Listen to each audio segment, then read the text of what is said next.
আসসালামু আলাইকুম। কেমন আছেন সবাই? আজ আমি রান্না করব বিগ ব্ল্যাক পেপার। প্রথমে আমি মাংসটাকে ছোট, ছোট করে কেটে নিয়েছি। তারপরে দিয়ে দিয়েছি আদা রসুন বাটা, দিয়ে দিচ্ছি লবণ, আর এখন দিয়ে দিচ্ছি টক দই। টক দইটা আমি ডিপে রাখার জন্য পানি ছেড়ে দিয়েছে। দিয়ে দিলাম ভাজা জিরার গুঁড়া আর গরম মশলার গুঁড়া। এটাকে আমি ভালো করে ম্যারিনেট করে ২ ঘন্টা ফ্রিজে রেখে দিব। আর এই রান্নাটা সাধারণত আমি কাবাবের মতো করেই করব। এটা নান, পোলাও দিয়ে খেতে বেশ ভালো লাগে। ২ ঘন্টা হয়ে গেছে। এখন আমি একটা কড়াইতে বেশ কিছুটা তেল নিয়ে বেশ কিছুটাই বলবো পেঁয়াজ দিয়ে দিলাম।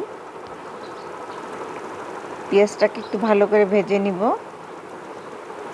আর এখন দিয়ে দিচ্ছি ম্যারিনেট করা মাংসটা।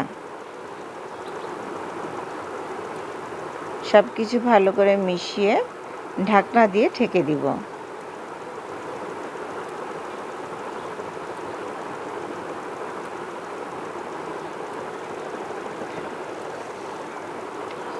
মাংস থেকে প্রচুর পানি বের হয়ে গেছে।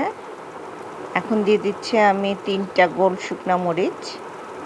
এটাকে একটু নেড়ে চেড়ে আবার ঢাকনা দিয়ে ঢেকে দিব।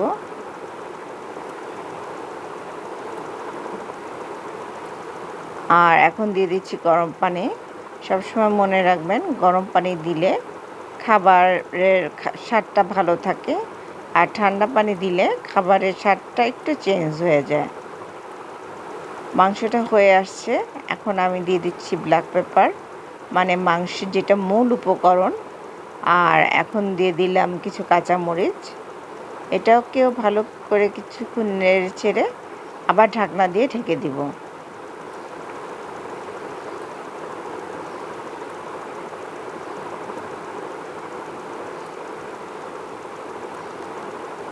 দিয়ে দিচ্ছি চিনি। আমার রান্নাটা তৈরি হয়ে গেছে। তৈরি হয়ে গেল মজাদার বিফ ব্ল্যাক পেপার।